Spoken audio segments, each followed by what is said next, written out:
Left Alaman and then do-side-do. Here we go, another Square Dance Callers Talking. Tonight, I have an absolute legend in the square dancing world. He has got stories that I don't have enough time to do in one night. Tonight, I have Wade Driver. Mr. Driver, how are you? I'm doing great, Charlie. Thank you very much. Again, like I said, it's a true honor to get to talk to you. We have met. I don't know if you would remember a couple of Caller Lab conventions. I've shaken your hand, said, "Hey, nice to meet you." We've never had time to really sit down and have conversations, so this is an opportunity for me. On my podcast, we talk a lot about you. I know you've got stories. Let's start off with this. Where are you currently? Where do you live? I live in Houston. Actually, it's a little town called Spring, just on the suburbs of Houston, Texas. Okay. How long you been out there? You know, we moved to Texas from the East Coast Labor Day of 74. So it'll be this 49 years this year. Okay. And as we were talking right before we started recording, I did not know this. You're from Atlanta, Georgia. Is that correct? I am actually, to be precise, from Decatur, but I've called Atlanta my home for forever. I tell everybody I live in Smyrna, but I tell everybody I'm from Atlanta just because people know where Atlanta is. Well, there you go. And a lot of people call it Decatur. They don't know it's Decatur. Yep, that is right. So there you are. All right. So born in Atlanta, when did you start calling? I started my first time I called was in 1957, December 19th, as a matter of fact, because my actually it was December 19th is the first time I called. I was home from my first Christmas leave from Annapolis, where I went to college, and I came but I was an only child, so when I left home, my parents had kind of left a vacuum there, so they took up square dancing. Right after I left to go to plebe summer way back in June, and by the time I came home in December, they had already gone through lessons, graduated. He had 2 clubs going, was already calling by the time I got home, because he was a singer anyway and pretty smart dude. And they had two clubs going. One was called the Cracker Squares, and one was called Cracker Jacks. Cracker Jacks. And back then they kept trying to come up with the name to identify there was either fun level or high level, low level, or they could never come up with a name that was not demeaning. So we still haven't to this day. We haven't. But anyway, he had his Cracker Squares on Friday night and Cracker Jacks on Saturday night. So Friday I went with my mom because there was only 15 figures. That's all there were, basically. And so I got my mom and 3 other couples. And I learned to dance on Friday night. And then on Saturday night we went to his other club, and he did singing calls. So he got him. He had all 78 RPM records back then, and he pulled this thing. He did that, and he finished the song. I said, "Well, I can do that." He said, "No, you can't." I said, "Yes, I can." "No, you can't." "Yes, I can." Never argue with a 19-year-old. They'll go forever, Yes, sir. Yes, sir. So he said, "All right, smart, if you can do it, go ahead." So I got that 78 and pulled out a cue sheet, and I just sang my song. And it's called, I think Finzi Jones recorded. It's called "I Feel That Old Age Creeping On."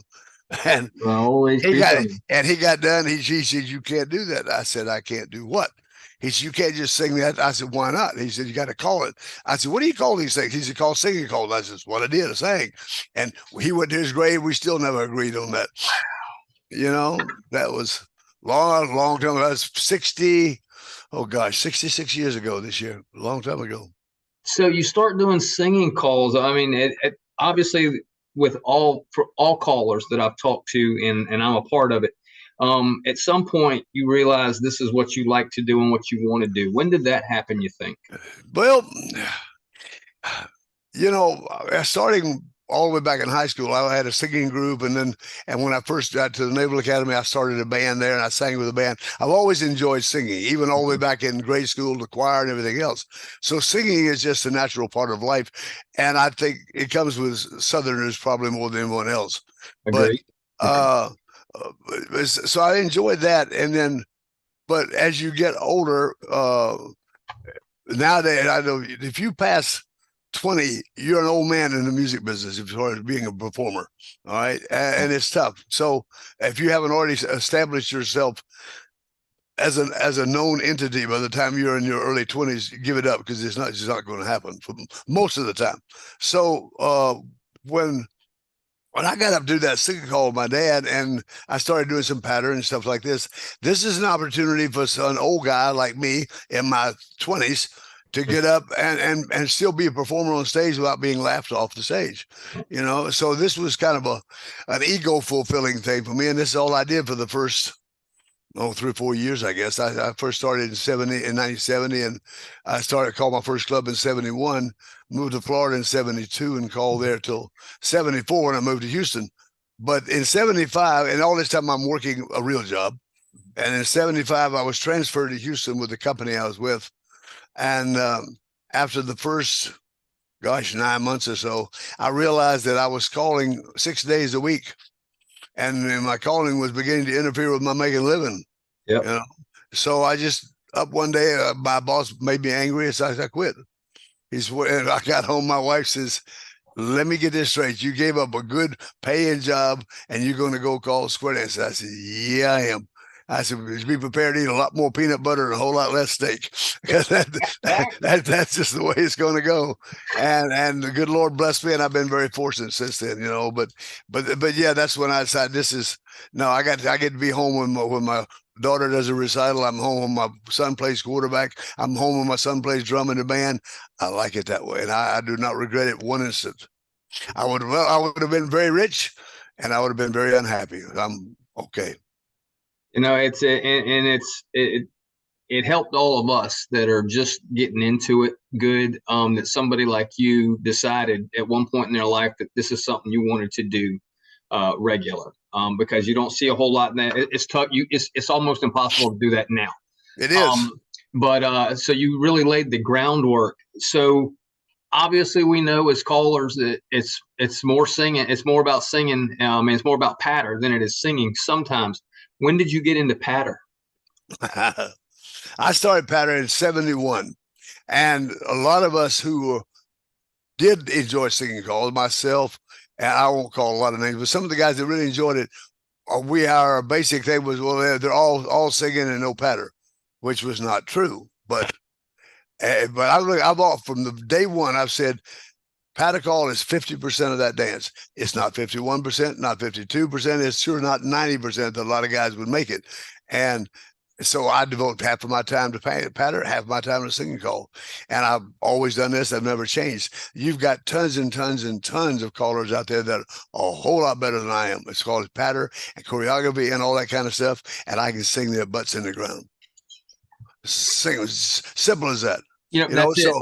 So it depends on what you go. I'm not going to go take my little bag of tricks and my singing calls and my choreo that I think flows and try to do a C2 dance. That's dumb.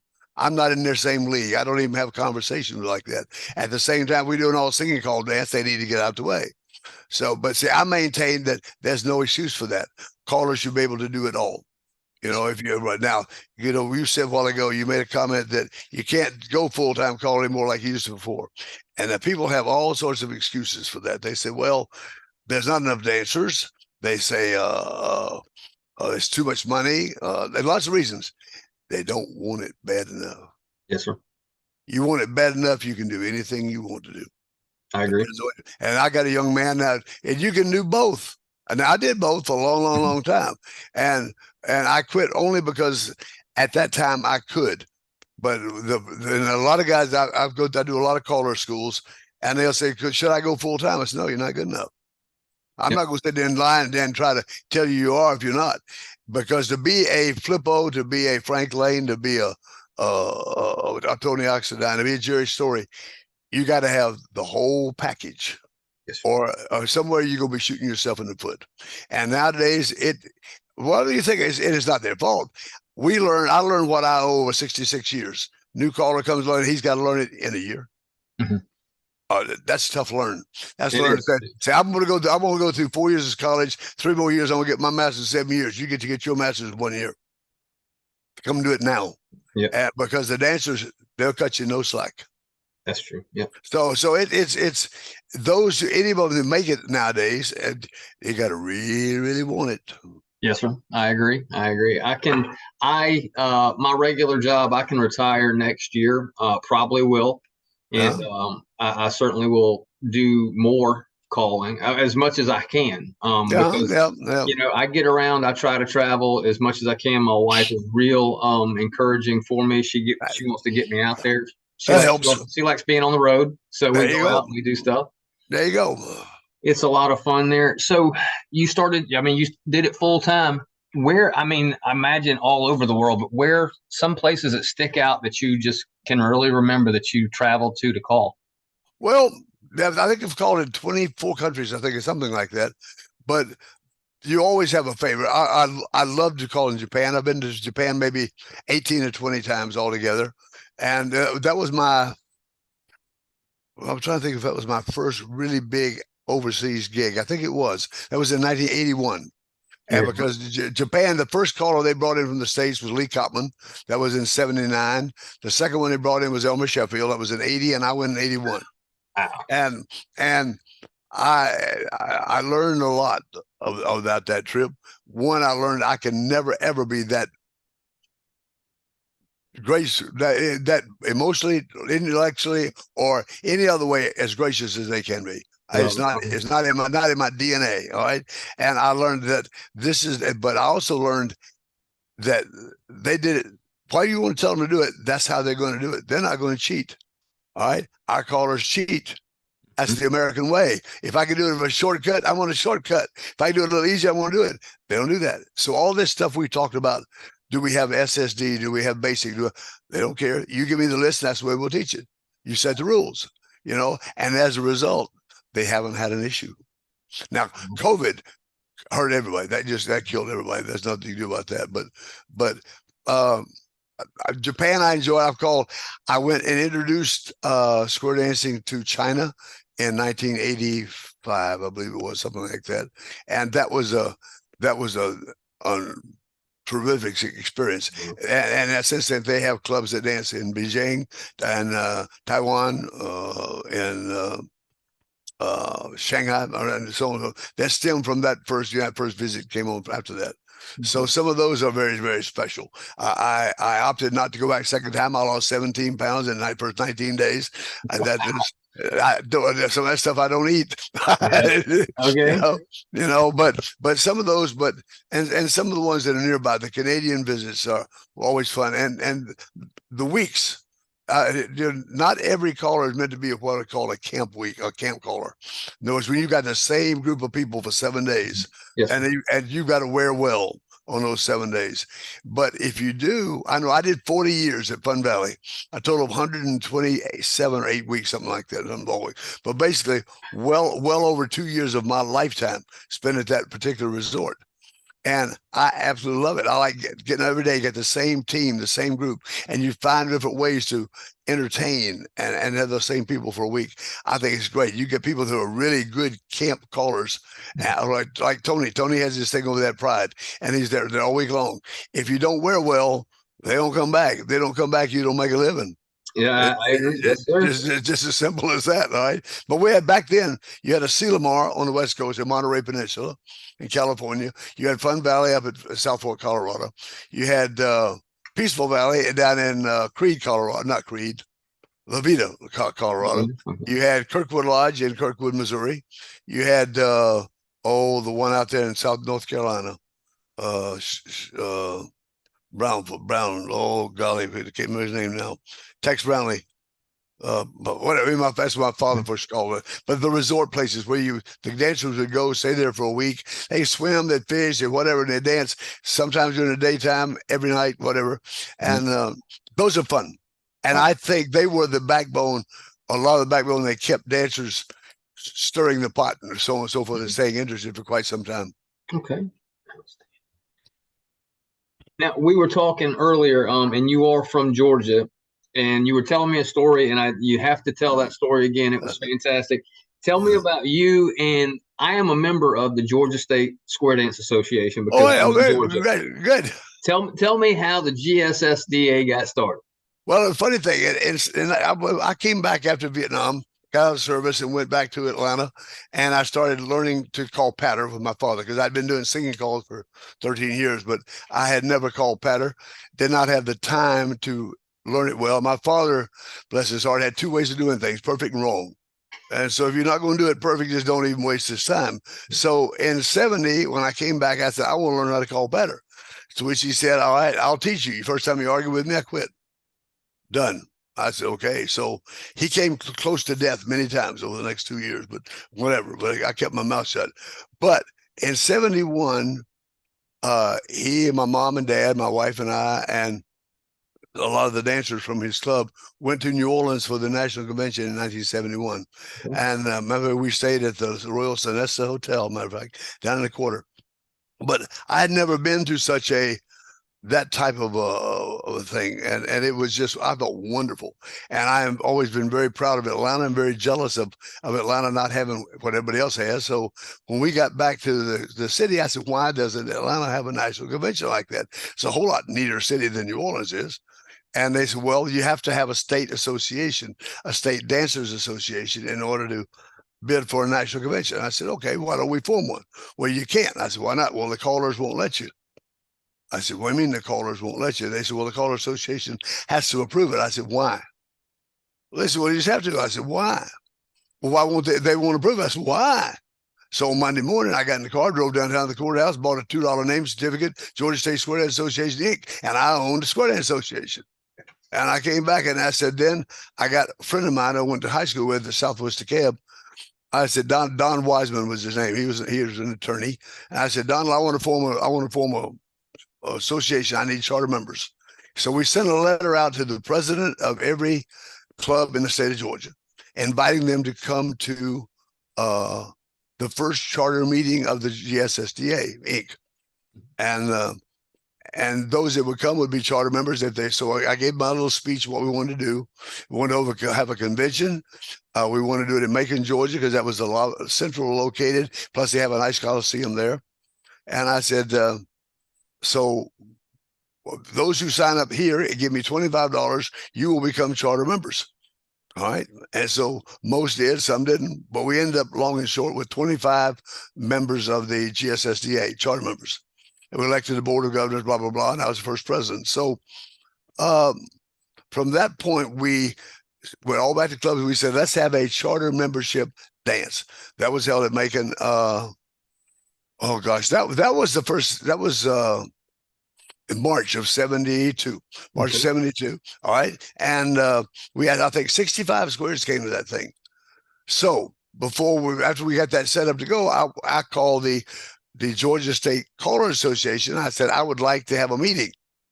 Well, and I forgot, I think either Rod Blaylock or Dick Barker, who was president, I remember at the time, but very nice, very gracious, said, we'd love to have you. I said, good. So I went down and attended the meeting. So I introduced myself, who I was, whatever. And I said, I represent the Georgia State Square Dance Association, Inc. They said, well, you can't do that. I said, why not? They said, you can't have one of those. I said, why not? They said, we've not approved it. I said, I really don't care.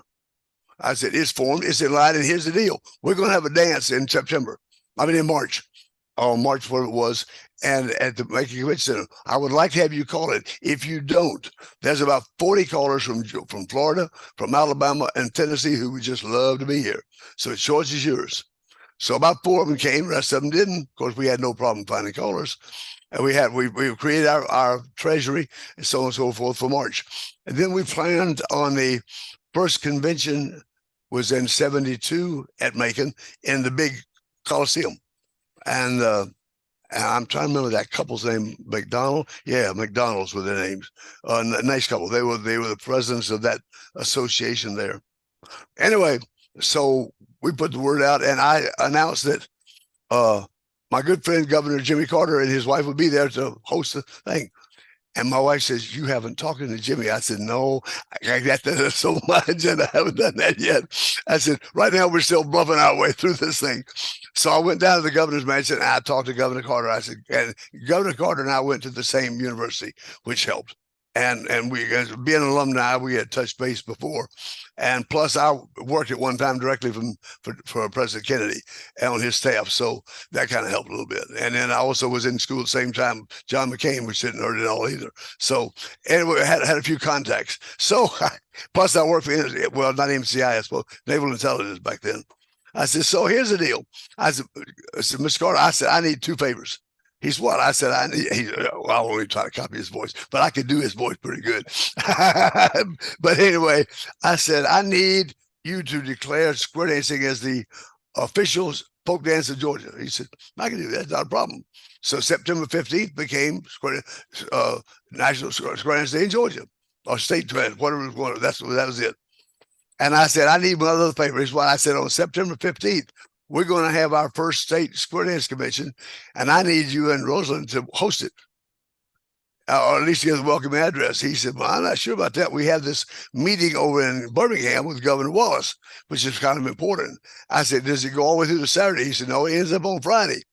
I said, well, I don't need you till Saturday. And he said, Roseland, just tell the man we'll be there. I said, okay, I loved her to death to do. So he did. So we get there, and then we go on Saturday, and I've lost my voice because I talk a lot, which I'm doing now.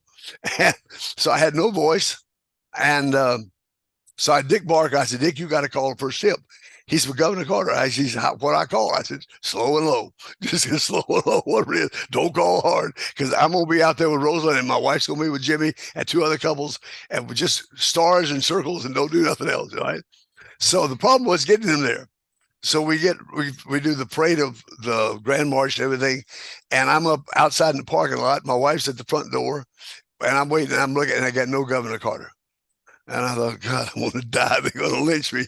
And so they got the Grand March is in the process of going, and here comes this helicopter right down the middle of the parking lot. And it lands right in the middle of the parking lot, and out steps Rosa. She's already got his beautiful long skirt on. And he's still trying to do his string ties. She had to tie for him as we walked up the street. So just as we went in the front door, the Grand March stopped. Dick Barker looked at me, and I said, "Sleaze, and ladies and gentlemen, Governor and Mrs. Carter." So sometimes God takes care of fools like us, you know.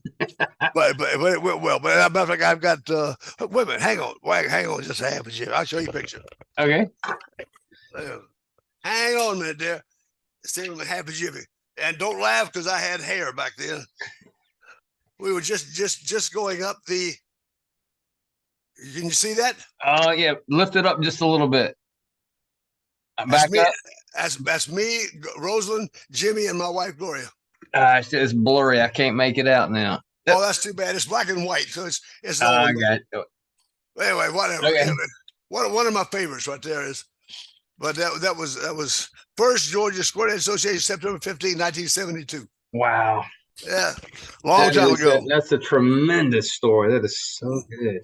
That was cool. It was cool. It was. Yeah, he had on a beige suit, whatever. It was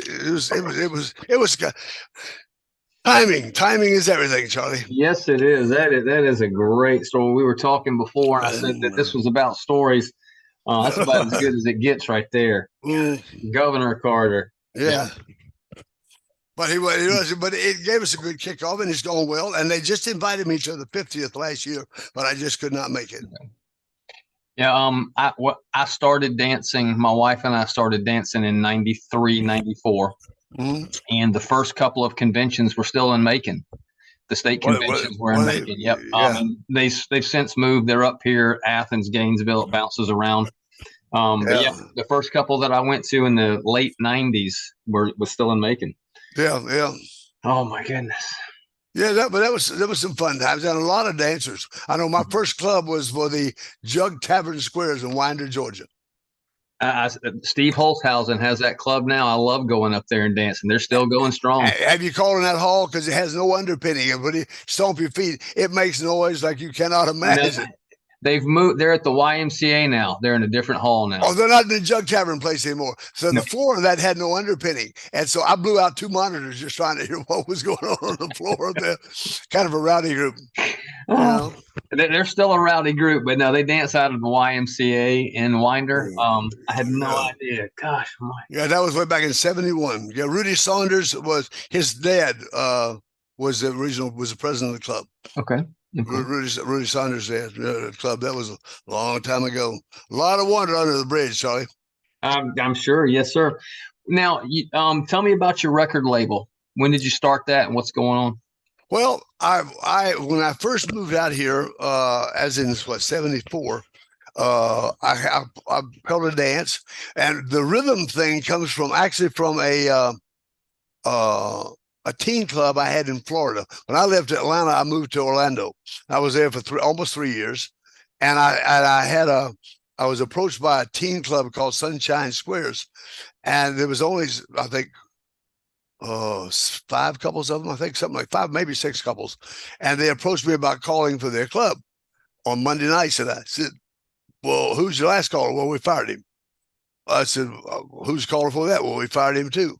So they fired the last 5 callers. I said, "Why?" They said, "Well, we want to run our own club, and the callers that our parents tell them how to run the club. So we fired them." And I said, "All right, I'll make you a deal."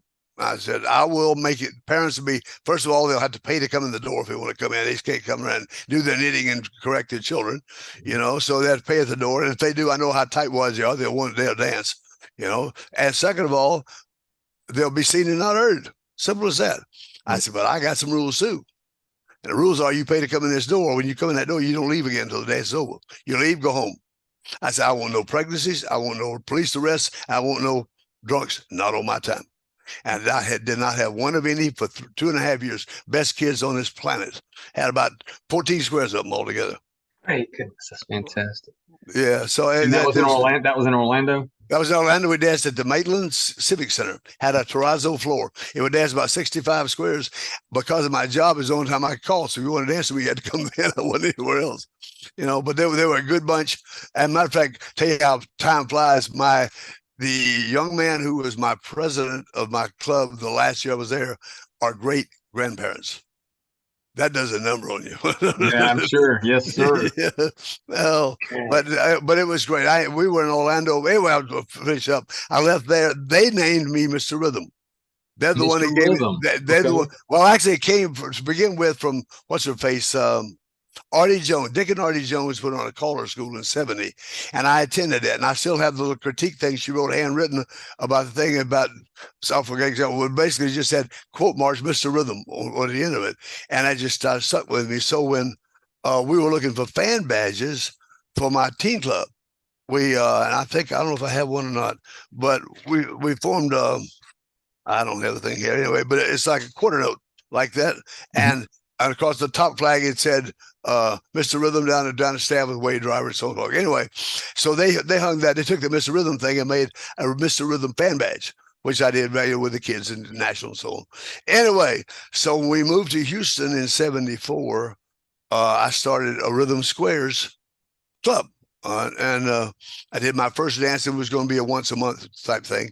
And Norman Murbach started the Blue Star label back in 1948, I think. And that was at that time, that's who Marshall Flippo was recording for. But Marshall Flippo recorded for him. Frank Lane recorded for him. A lot of Ken Bauer, Shoemake before they went to the Wagon Wheel, whatever their label. Anyway, he came up to me, hey, bud, you want to do a dance? You want to call a record? I said, sure. I've recorded rock records. I never recorded square dance records. I said, sure. So I did a couple of 3 tunes for him, and I really loved them. And when I quit school, I said it was in June of '75. Yes, June of '75. The company I worked for, I was the Southwestern Regional Manager for Houston, Dallas, North and southern, middle and southern Louisiana for oil products, oil leases. Back then, the government gave you a great 12.5% tax rate on all leases and made them pure walkaways. And it was a great tax write-off. It's like you buy it, and you get done, just gone, you don't own anything. So it was good money all the way around till they changed the tax laws. But so I was working there, but there was, I don't always play well with others, and that was one of those times. And so I got angry one day. I said, "Fine, I quit." That's when I came home. I told my wife, I said, I'm gonna call square dances for a living. She said, "Okay," so that's what I did. Well, I went to Mr. Murbach, and he said, "Well, if you're gonna do that, I'll put you on my Blue Star label." I said, "That's not going to help me, Mr. Murbach." I said, "That's Flippo's label." And he said, "Well," I said, "Besides which, you already said you were not going to do any more of this fiddles and banjos and stuff. You didn't like that music."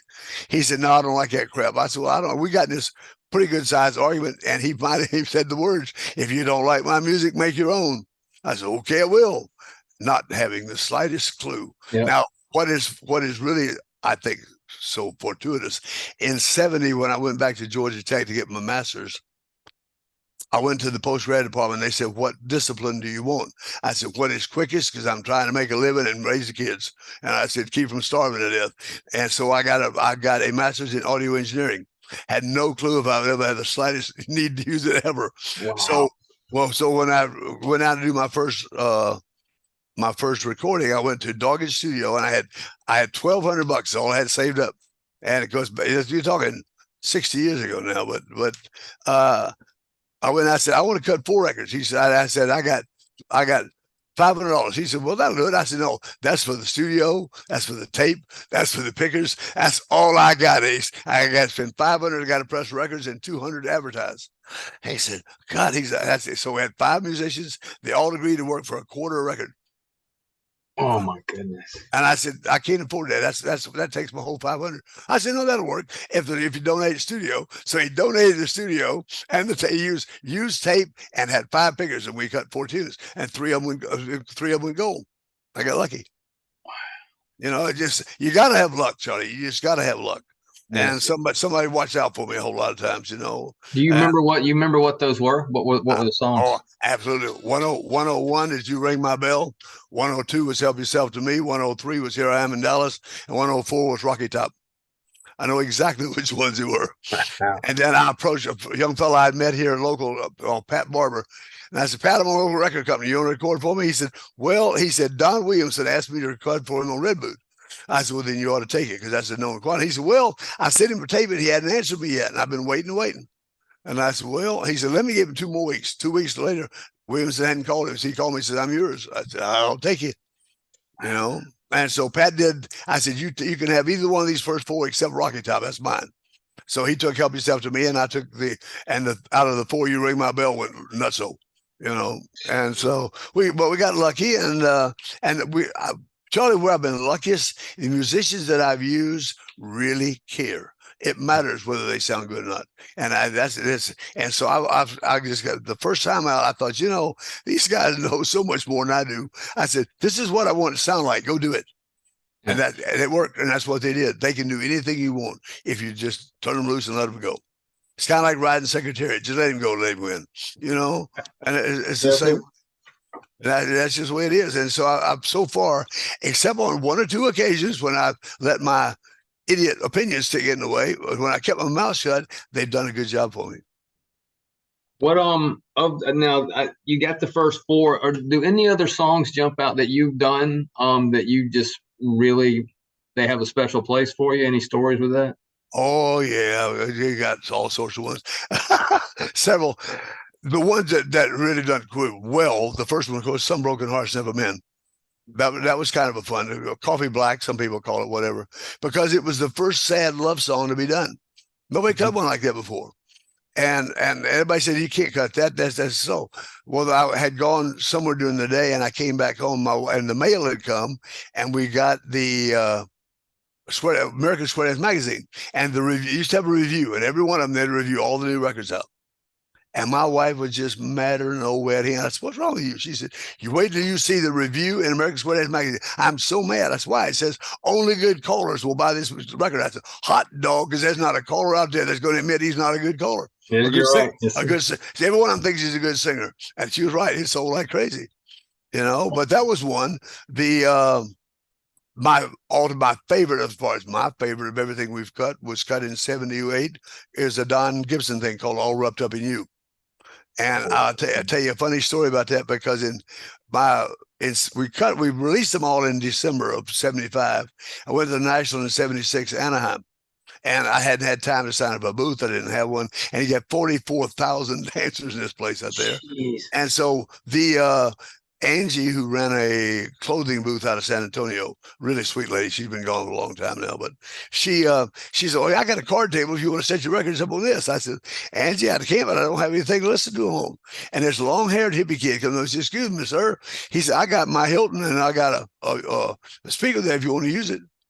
I said, "Well, thank you." So I put it up, and he said, he brought it in, set it up for me. Real nice young man. Ran errands for me the whole weekend. All right. I'll get back to that one later. Okay. Anyway, so it went well. And and we got a lot of attention. We sold some records, and they went over well.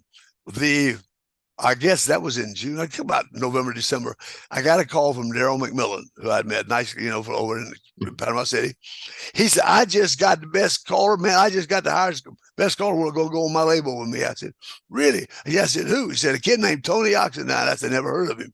He said, "Well, he ran errands for you for the whole damn weekend at the National." Oh, stop. I said, that's not who that kid was?" He said, "Really?" I knew it was Tony. I didn't know Tony what. I had no clue. No, I had no clue. I thought it was just hilarious, And then Tony and I started doing. That's why I was going all wrapped up in you. Tony and I started this. Oh gosh, that was in 75, about 77, I think. He and I did the first Christmas ball in Gatlinburg, and it sold 84 squares, sold out for 28 years, I think, something like that. But it was a wonderful weekend. It got my Christmas season kicked off early on. He went and maybe spend money on my kids. Later on, I went and maybe spend money on his kids as it went along. But when I walked in there in 78, he said, "You're not going to like this." I said, "What?" He said, because he knew I've made it no secret. I rate all my records 1, 2, 3, and 4. 1 is like those that hanging on the rafters, go get them, and the 4s are the love songs, and 2 and 3 are in between. He says, "What do you rate all wrapped up in you?" I said, "A 4, of course." He said, "I rate it as a 1." I said, "Excuse me?" He said, "What?" And I said, "You just have to hear." He takes that thing on the closer. When he starts going, man, start left and roll it goes up 2 octaves all the way up out of the doctor. "Yeah, well, you can try it all you want, but ain't nobody else in this world gonna do that one, boy." That's the whole point, which is this. And this, I know at the color school, if you're gonna have a special, do one nobody else on the planet can do. Yeah. So, but anyway, but yeah, that's one. Most mountain music, no contest. Although it's being really challenged now by Wagon Wheel. Wagon Wheel's fantastic. I love Wagon Wheel. Yes, Yeah, sir. but the music has evolved, going from the. Well, I started in the 78s, but from the recordings, we started off with using 1-inch 8 tracks, and to now using the 2-inch, going to the 2-inch 30 tracks, and 32 tracks, then we go into digital, which was a huge change, going from analog to digital, because you never get anything for free. So now we have ease of use, we have a convenience, we have cost, and the sound goes in the toilet, And this is I know I went to there's a group out of Nashville called Shenandoah, and Sam Lowe, who used to be a caller, I don't know if you know Sam. He's been out. He had medical issues. He had to back out of calling several years ago. But great caller, super fine young man. He invited me to. He does a rep for music. He reps musical groups and things like that. Anyway, he asked me to tour that studio, and it had been $2 million, state of the art, all digital. And I went on a 45-minute tour, and I came back and I said, back in 70, I got my master's, and there's not one thing in this room that's relevant to anything I've ever learned. Yep. I know nothing about what's going on in this room, It's just numbers, except for the propagation of the sound. I know nothing, because the last 30 years have been amazing. If you don't like what you're using today, close the door, open tomorrow, because it'll change. Yeah, it'll be different tomorrow. I watched them go through from the records to the mini discs to the CDs to the, and they're doing a fair job of emulating the analog sound, but they never captured. You never can capture the sound of that live band up there, because you got bar glasses tingling and stuff. You got stuff going on that's never going to hit the digital. I wasn't the first one, I'm sure, but I'm saying we cut that. My studio, they had the Mitsubishi Corporation, I think was the first one. I'm not sure, but they came up with a digital recorder. They wanted $100,000 for it. All right, which they didn't sell any in my town. They may have been Nashville, but Pat and I were over there doing some editing or something, and the studio engineer said, "Hey, we've got a band here. We got to do a demo. You want to come out?" Yeah. So we cut. Lay Me Down in Dixie. No, we cut 2 songs. Dixie on My Mind, whatever. Long story short, we cut songs in there cutting on tape and digital at the same time. And it's going along fine until you stop. And then that absence of and total silence is like, I'm just as eerie. That's just weird. Yeah. But it was a huge difference. I said, "You gonna spend $100,000 on that? Either not in this lifetime," But obviously some did. But because we went to the DAT, the digital audio tape thing, and Mhm. it kept progressing. But I don't know what they're going to go to next. My guess is we'll go to stemware, and but it'll be way after me because I'm gone, you know. But it's been amazing the recording process, and now due to the digital business, it's so easy to set your own. We have more labels than Carter's Got Little Pills, Mhm. you know. And I would love to say they're all good. That's all I'll say. Yes, I would love to say that. I understand. Yeah, I came along around 2010, 2012, and it was still records for the most part. I'm sure there was some digital starting to come around. Yeah. But starting out, you know, a caller would say, here's a record, go learn this.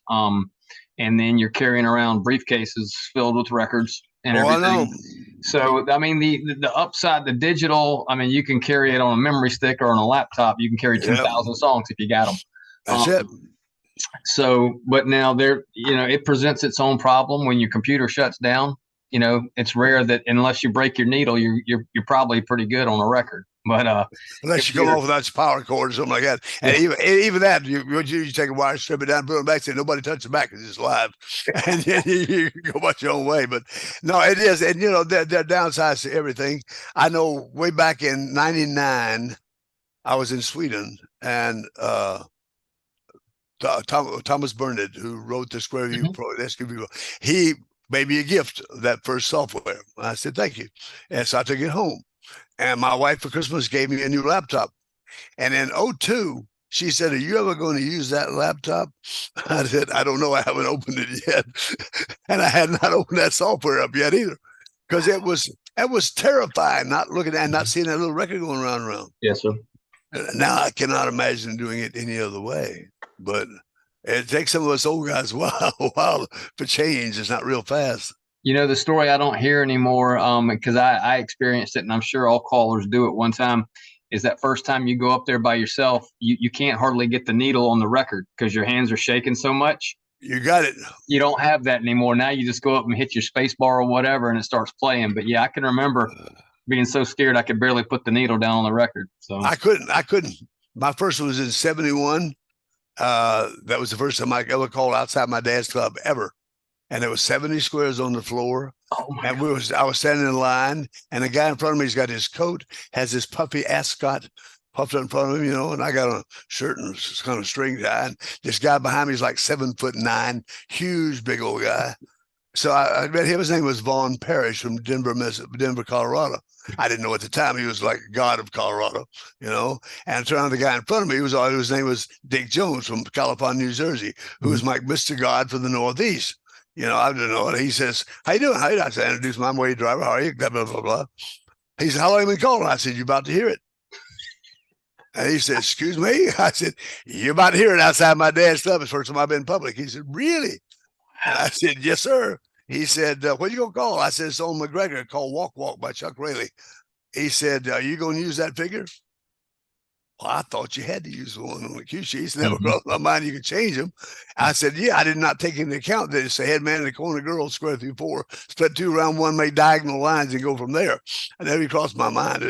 That's just basic. My father was all position before it was even invented. All right. Yes. He was a Les Gosha clone. All right. Whatever. So I'm getting up there. So I didn't even realize it at the time, but he got up on that stage. He's called the pattern in front of me. And he called a pattern. He called half sachet, square through, split twos from every conceivable position on that floor. A blind drunk monkey could have succeeded with my second call. You know, and I've been in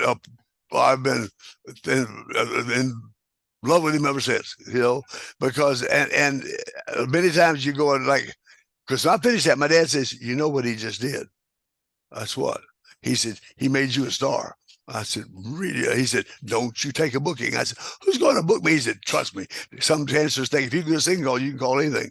He said, you and I both know that's a damn lie. So don't you take them. Don't you take them. So I got that. That's why I laughed, because Bruce Lane Welch, who was a dentist from New Orleans, was the MC and had one of those tables that has a lip around it all the way other side. And I'm up there and I'm trying to put that needle down that record. I'm trying to, and it ain't good. So I had to put the torn arm down, pick my arm up, pick that torn up, put it on a needle, and pick my microphone back up and go. It's the only way I could do it. I was terror. pick me out a light fixture back in the middle of that hole, call my butt off. That's the light, baby. As far as it got. Oh, good old days. Good old days. Yes, sir. I am good friends with Teresa Berger. Oh, good. And we have talked. Tell me about your Costa Rica that y'all do. This, in my opinion, it's great. It depends on what you want, I suppose, but it's quiet, it's peaceful, and we opted for it because it's got everything that dancers will need. Now, if our dancers were all in their 20s and want to go get drunk every night, whatever they have, might not be perfect. But you can, I suppose.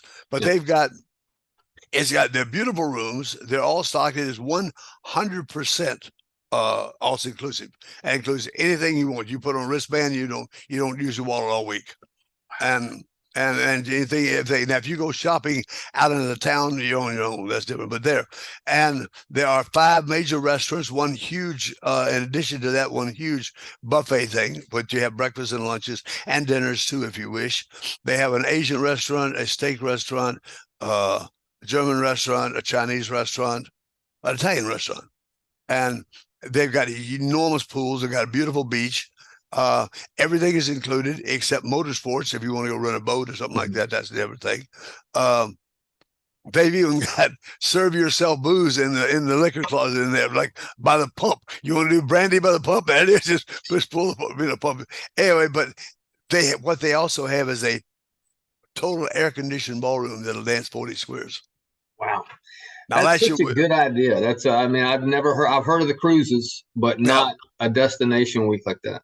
Well, years ago we did one, and of all things, it was to Costa Rica way back in, I want to think the 80s or early 90s, I guess. But the guy that set up and ran it ended up being a crook, took somebody's money and went away. And he gave it to South Now. That was over on Playa Tambor. I went over this myself and Larry Ward and Romney Tannehill and Mike Kellogg, I think, did the first one. We had 40 squares, had a ball, but they did not have an air-conditioned ballroom. And so we went 2 or 3 times, and each time we had to dance outside. That takes heat and humidity to an art form. Sure. And so Flippo says, I'm going down there again. That's too hot. So anyway, so nobody's done the destination thing for quite some time because the cruises have become so available. But the cruises now, there's no place to dance. We did that in 93, and there were 9 of us, I think. It was all the Royal, all the Chaparral, and me. And we took 1,200 and change dancers on this cruise. Ooh. I mean, that was 150 squares. But on the Lido deck, all the chairs and tables were not tied to the deck. You did not have the water slide. There was only one pool. They cleared that deck out and then the running track around it, and we danced 150 squares all at one time in one place. Now, the problem, when we did our super cruise back 4 or 5 years ago, we danced on the skating rink for Royal Caribbean. That'll dance about 30, 35 squares, 40 if you really, really tight, but close to 30, 35. And there's no other place on that ship that's going to dance more than 3 or 4 squares. They just don't exist. Now, I know Tony and those guys got one going next year, and they've got a huge amount sold for it. But they're going to have to dance in shifts. They've already said they have to dance in shifts. Now, I hope it goes well. As a rule, dancers don't like to do that. But I hope this one goes well. They got super staff. Everything looks great, looks well. I know the ship will do anything it can to please them. Is up to the point that they can. So, but the dancers have to understand if that thing that's 40 squares and you got 80, everybody's not getting on that floor at one time. So I think they're going to do tickets or whatever and different dance times. So yeah, I'm going on that one. I'm not calling, but I am going to dance because I've never been on a square dance cruise or destination like that. So I was really looking forward to it. And I think it is going to be broken up into groups. I don't know. My wife is handling all the details. I'm just I'm getting us to the boat. Yes, I know. Well, the thing is, I'm retired Navy, so if it's on the water, it can't be bad.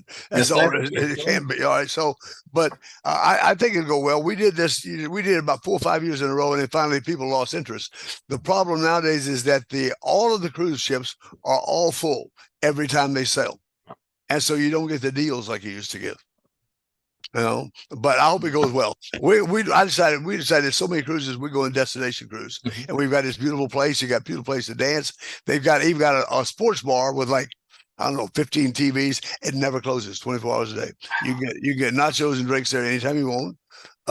It's really a beautiful facility, but out, if you go right outside the door, there's also with it, there's a water park.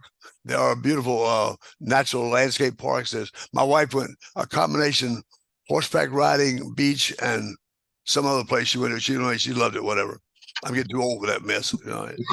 But they have the zip lining and all that kind of stuff as well.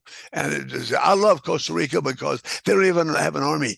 Nobody's mad at Costa Rica. Everybody loves everybody, Nobody's mad. I love that. Nobody's mad in Costa Rica. No, they're not. Everybody loves everybody. And the thing is, they don't have anything, and they're just happy as they can be. Just happy to be alive and have what they got. I love going down there. I really, truly do. They used to have a casino on this property. It's not even open anymore. Nobody wants to go. It's a lovely place to go if you want to go to the beach, you want to relax, if you want to go do some tours, whatever, and dance in an air-conditioned place. And so we were trying to look for other places to go. I said, I'm willing to go someplace else. Find me another air-conditioned ballroom. Mm-hmm. I ain't found one yet. That's great. But it's run by the. I just started seeing that probably about 2 years ago on Facebook, and then I started talking to when I saw Teresa was a part of it. I was talking to her about it. So that's a fantastic idea. Well, it really is. It's good. And the price is good. It's a really good price for it, I think.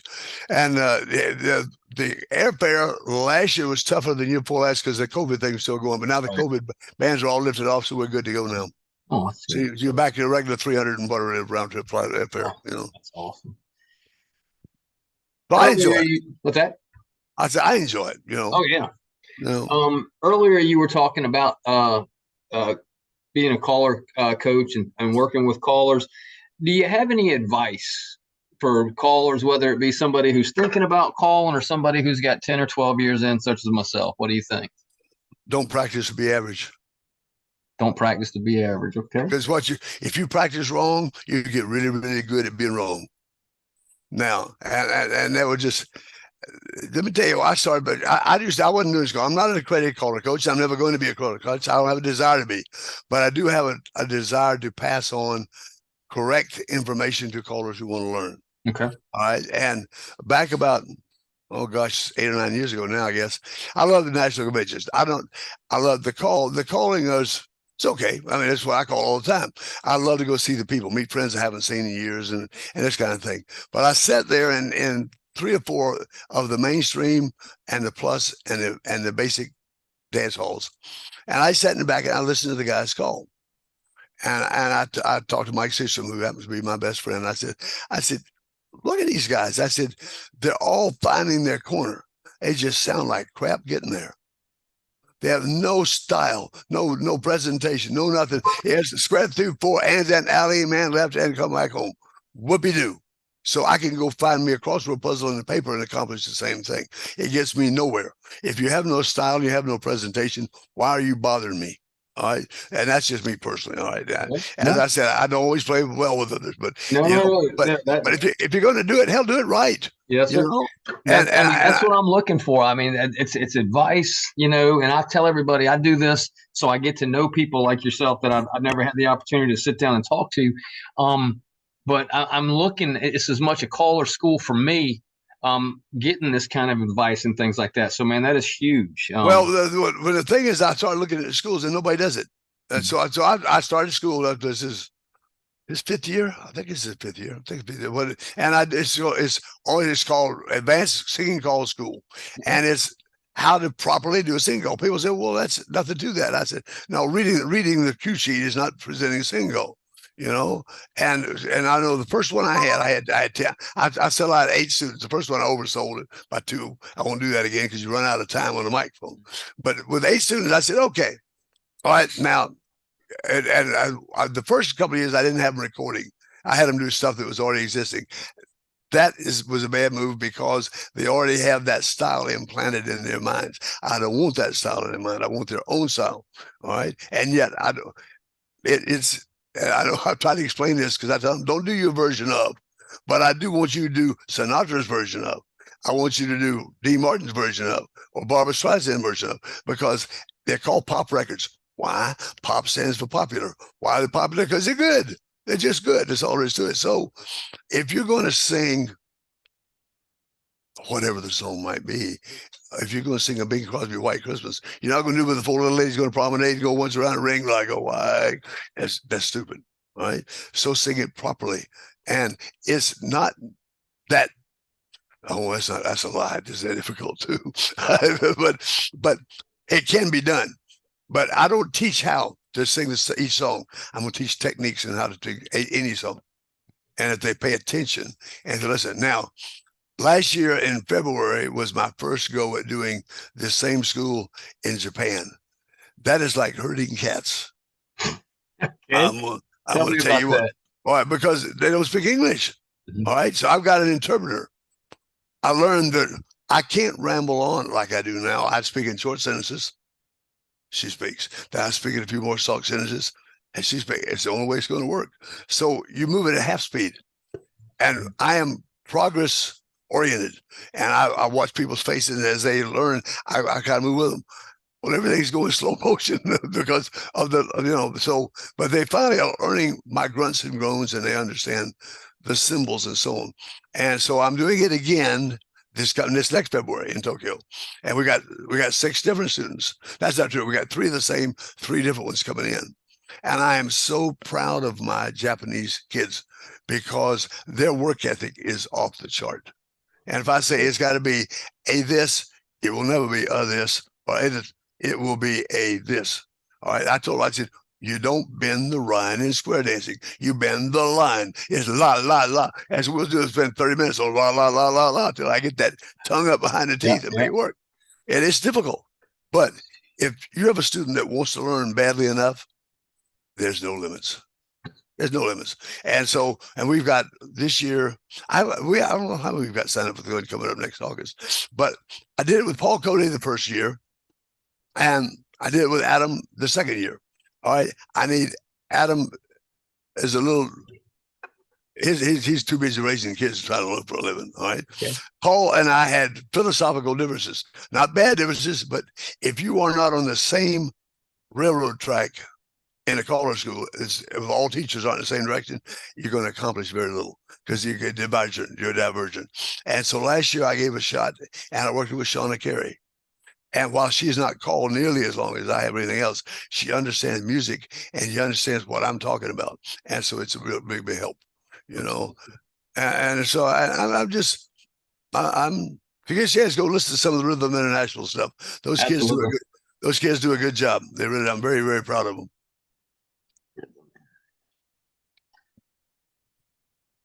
Oh, this is going to be astounding. I can see it coming already. He's winding up. No. I was right down Rhythm International. I don't know where. Your stories are just amazing, and going overseas to teach singing calls using an interpreter, I can't imagine other people even trying to entertain an idea like that. So, what are you planning? Are you planning other than Japan, or is that just your area? Well, they've asked me to maybe do one in Germany, but I'm not sure yet. The problem is that I'm in the process of retiring, or I'm in the process of trying to retire. Okay. And I had a retirement party last March, and I supposedly quit. This is the hardest thing. This is worse than coming off drugs. So it really is. It's so hard, and yet, but I'm 85, and I still enjoy the calling as much as ever. The standing up doing the whole thing, that's annoying because I got back problems. Getting there and back is annoying. The logistics, I went and called a weekend with Adam Christmas 4 weeks ago, I think, whatever. It's Spokane. I love that weekend. We had such a good time singing harmony. He's so talented. But I had to change planes in Denver. And I had to go from B terminal this end to B terminal that end. And I was in so much pain before I got to the other end. I said, I just don't need this. No. So, but the schools, I can do sitting down, most part. Yeah. So, but the other problem is that how am I going to teach if I'm not doing it? I'm the biggest hypocrite in the world because we get on call lab and I hit these guys say, well, I want to stay on the board. Why? You've been retired 10 years, get off. And so I need to find me a mirror and say, you've been retired, get out of this. Yeah. You're pretty well known, obviously by a lot of callers because you've been doing it for such a long time and everything. But part of this, as I was telling you earlier, some of my friends that don't get out and have only heard of you, listened to your records, bought your records, that type of thing. I try and talk about the callers a little bit. So just for fun, Okay. what's your favorite dance movie? Oh gosh. I used to ask people, would you prefer Footloose or Dirty Dancing? But I got rid of that and I said, what's your favorite dance movie? Well, it depends because I am so music oriented that I love Footloose. I don't like the movie. I love the song. Okay. Yeah. So, but uh, mine would be my favorite dance movie is not a movie. It's a mashup. It's a mashup YouTube video. And it's done to Uptown Funk. I know the one you're talking about. You know exactly what I'm talking about. It's got Fred Astaire and Gene Kelly and those guys doing tap routines and dance routines. That's just absolutely off the chart, in my opinion. That's one. I love the Fred Astaire movies. The Gene Kelly, he was one of my favorite. Singing in the Rain, it was wins my heart. I love those guys. I love musical comedies and dancing movies. I love them all. Now you said that before square dancing, you had a band. You did the rock. What is your favorite genre of music, not square dancing? Well, it depends. To listen to whatever is jazz. Anyway, I like to listen to jazz because I can concentrate, study, talk, whatever, and doesn't get in my road. Okay. But that's one. So on the other side, I'm a hardcore R&B guy. R&B. Okay. I started off I had a little white Orban radio about this big because everybody plugged in. We didn't have transistors back then. And there was only one black radio station in the whole city of Atlanta called WAOK. If you've been that long, you know what WAOK is. There ain't no more. And at 11 o'clock at night, the Mystery Woman would come on. And about 11:15, my mom would come pull that thing out from under my pillow and I'd be grounded for another week. She said, it's going to put you right straight to that warm place if you keep listening to that stuff. And I would not stop. I would, no way I was going to. I love the original rhythm and blues, the Big Joe Turner, the Clovers, of those guys. Because that now that I love rock and roll. I love rock and roll till white guys get involved. I was 30 before I found out a white man could carry a tune. Because I was born and raised in Atlanta. That's why my grandma was the housekeeping manager for the Wine Club Hotel. I was raised by a nanny. That's all I understand. And so I'll tell you one little funny story, because when I got to Baltimore, I got to Annapolis, actually, there was a group place in Baltimore named Sweeney's, and Sweeney's had a little rock bar. And somebody came. Now, I understand at that time we were making. First year you made $5 a month. Second month was $7. The third month was $9 a month. And in your senior year, you made $15 a month. That's what you made. That was paid for you. Everything else they gave you. So there's no complaint. It's about toothbrushes, whatever. So I guess it was in my junior year. It was 60. Yeah, the end of 60. And a friend of mine said, they got a singing contest going on at Sweeney's. I said, what kind of singing contest? He said, rock singing, or R&B and rock and roll singing contest. I said, really? He said, yeah. I said, when is it? He said, it's on Thursday nights. I said, here's a flash for you. We don't get off on Thursday nights. They said, but it's only 22 miles up the road. And I said, well, and he said, a friend of mine's already got his car. I said, oh God, I can see that. I lose the whole Annapolis career over this. He said they gave him a bottle of champagne and $50 for his prize. I said, you are kidding me. They said, yeah. So I said, it froze my butt off, sticking out around the wall, trying to get around by the seawall to get that guy. We went up there, and I walked in. There's a little skinny 17-year-old kid up there, and he says, we walked in the door, and he, what are you doing? I said, here, you have a singing contest. They had 50, 60 people in the bar. I said, yeah. I said, I want to enter your contest. He said, you're going to enter my, he said, have you noticed this is a black band? He said, have you noticed I'm not? I said, we're even, whatever. He said, what are you going to sing? I said, well, JB's got a brand new song out. And he said, what? I said, called Please Me. He said, you're going to sing Soul Man's Please? I said, I'm going to give it a shot. He said, okay, we'll pay attention now. so I took my $50 and I went home, So we became buddies, and I just love that stuff. And then, in the summer, in August, after we did our thing down to Pensacola and all that kind of stuff, he had his front man singer got called. At that time, the flavor of the month was called mononucleosis. Everybody got mono. It was the kissing disease. All right. Yep. Well, he came out with mono. That was the 60s COVID, I guess. I don't know, whatever. But he said, I need a singer. I said, because I'd go sit in with him on weekends. Like, so I knew his repertoire and all that. So I said, where are you going? He said, well, we're going to leave out here out of Maryland, go south through Alabama and fly. I said, you crazy? You get me killed. I said, he said, I will protect you. I said, you ain't big as a peanut. How you going to protect me? But I did. I thought my mama was going to have a duck. I did. And we left. And you ain't lived. You've been in a 7-piece all black band with no air conditioning in the summertime. It's a hoot. It is a hoot. I tell you what. And we travel down there. We get in one of the L-shaped ranch style homes. I mean, motels. I know what it's like to be in the back of the bus because I got to the end of the room. I always had to go to the end. Had to end out there, But that was one of the most. That was one of the greatest times of my entire life. We got down to Coral Gables, I guess it was. It was down at one of the beaches, whatever. They had what we just call them splash dances for the callers. I don't know what they called them back then. But all the talent, they all performed the same time one night after the other. And because you had Bo Diddley and Laverne Baker and all these guys were there. It was like I died going to heaven, And I got to sing with those guys. That was a cool summer. Wow. That was a cool summer. That's But anyway, that's a long way to say my favorite is R&B. That's my okay. favorite. But for example, I'll give you a good example of the difference between R&B done the right style and R&B done square dancing. Neither of them is wrong. All right. For you listen to Fever on Shaq Burrell, done by Peggy Lee, or you listen to Fever on Rhythm, done by Little Willie Johns. Little Willie Johns out of 1951, Cher's was out of late 50s, whatever, and you'll see the difference between the sound of R&B and square dance. Neither is wrong, and either one you choose is not a wrong choice.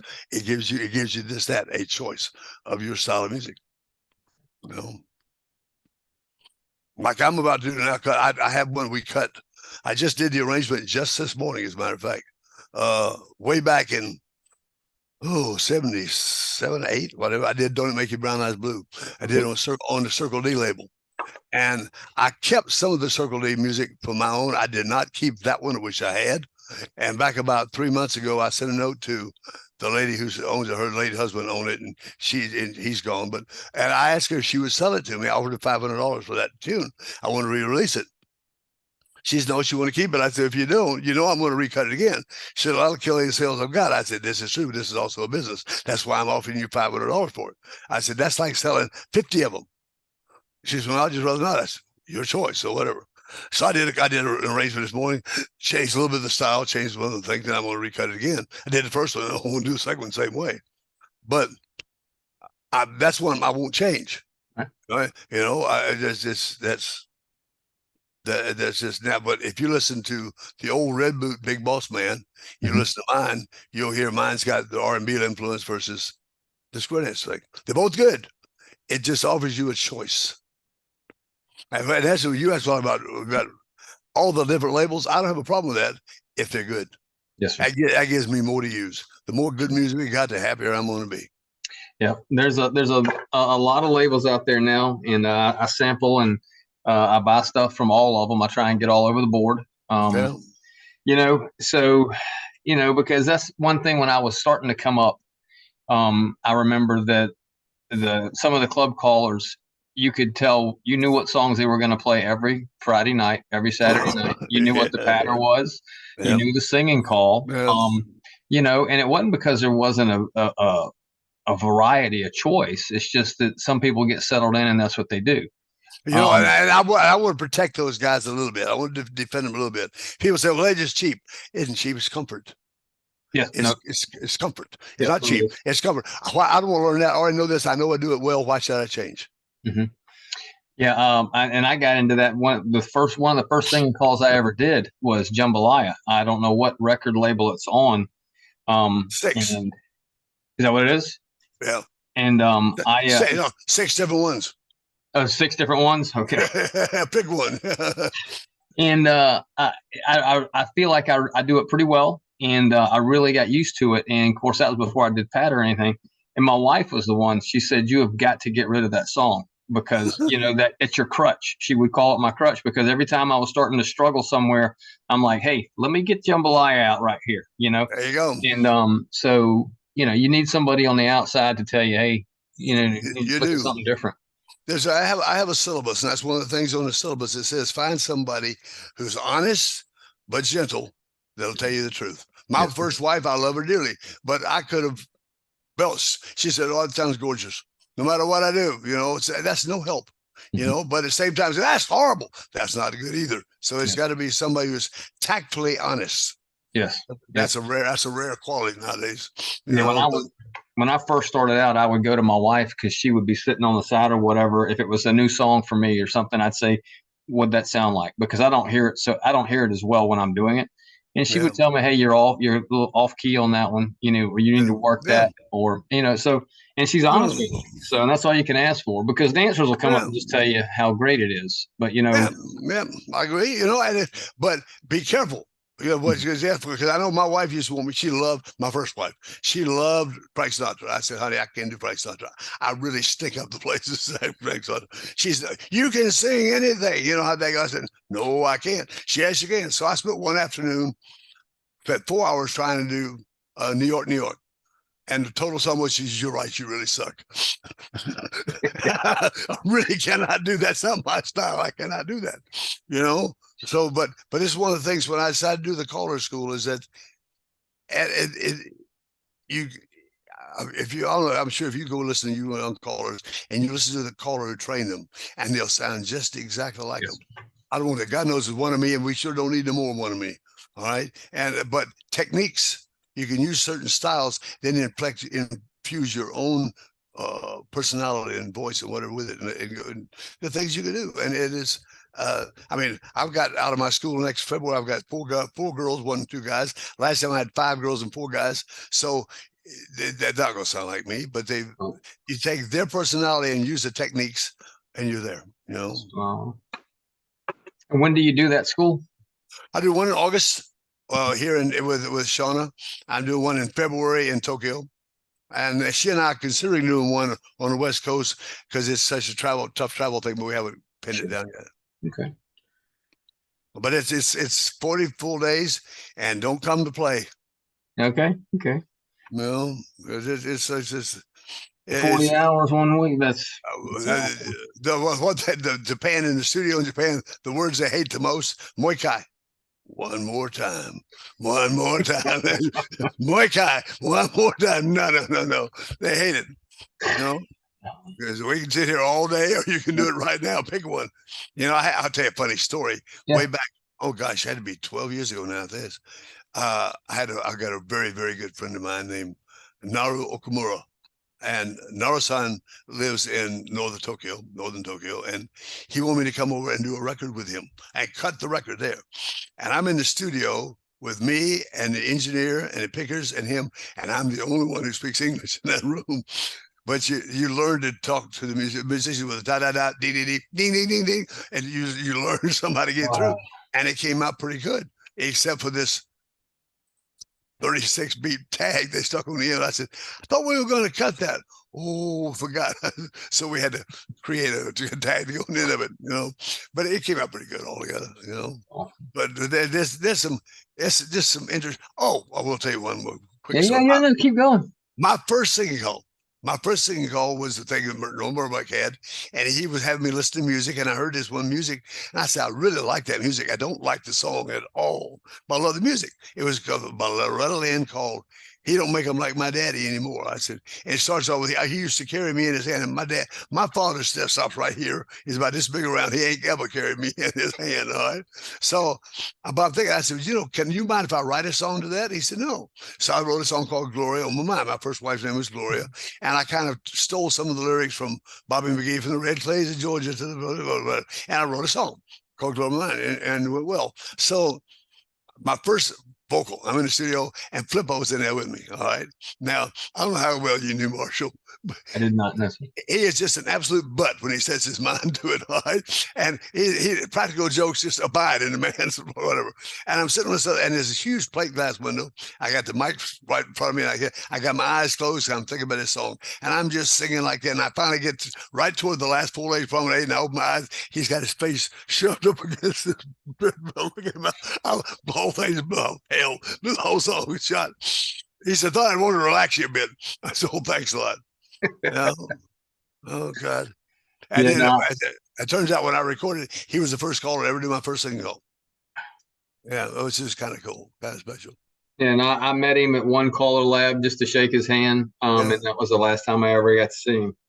He was an amazing individual. The most low key, self-deprecating human I've ever known. If you work with him, the time they got through, those people would think you'd known him your entire life and that you helped him achieve being a caller. I'm the first time I worked with him in '76, met him in '71, but I met him, '74. But in '76, I did Friday night, I stayed Saturday for him to do Saturday, right? So he said, "Well, come on up and do this last single with me." I said, "All right." So back then I had hair, and we were on stage, and he'd get ready to put the deal. He said, "I got to ask you a question." I said, "What?" He said, "Is that damn thing a wig?" I just broke out. I can't call after that, but he was. I miss him. I miss him. I really do. Mr. Driver, I would love to talk to you for hours with your stories and everything. But what I have found is most people don't want to look at me for more than an hour. Well, they don't want to listen to me for less than that too. So it could listen to you all night, sir. So I would love the opportunity to do this again, probably in a couple of months. Give me a call. Give me a call. I'm here. Do it. I'll even try to be on time. No. I'll even try to do that. That's why on Sundays, Sunday afternoons, Sunday nights are wide open for me. The only thing I'm doing is I got football over in the corner, and I can mute that. That's fine. No worries. You better me. I waited. Mine was over because we had a good game today. Yeah. So, Mr. Driver, are you going to be? Wait! Before we go to it, let's stop. It's Wade. Okay, Wade. Thank you. I did the same thing. I kept calling John Jones Mr. Jones, and finally he was like, "It's John. It's John." Well, but him, see, it is with him because he's just what? I'm just kidding. John. No, that's because he's old. Okay. All right. So Wade, are you going to be at Caller Lab in Yes, sir. March, April. Grapevine. Yes, sir. I'll be there. Probably a good chance it may be my last one, but I'll be there for that one. Okay. Well, I am looking forward to I'll get to sit down with you. I'll sit down with you there, and we'll talk some. Good. I'll buy you a Coke. Absolutely. I'll take that. Mr. Driver, it has been Wade. It has been my true pleasure talking to you tonight, sir. Look to do it again, and I will see you in Grapevine, Texas, in a few months. You got it, Charlie. Thank you for having me. I appreciate it, bud. Yes, sir. We'll talk to you soon. Take care. All right.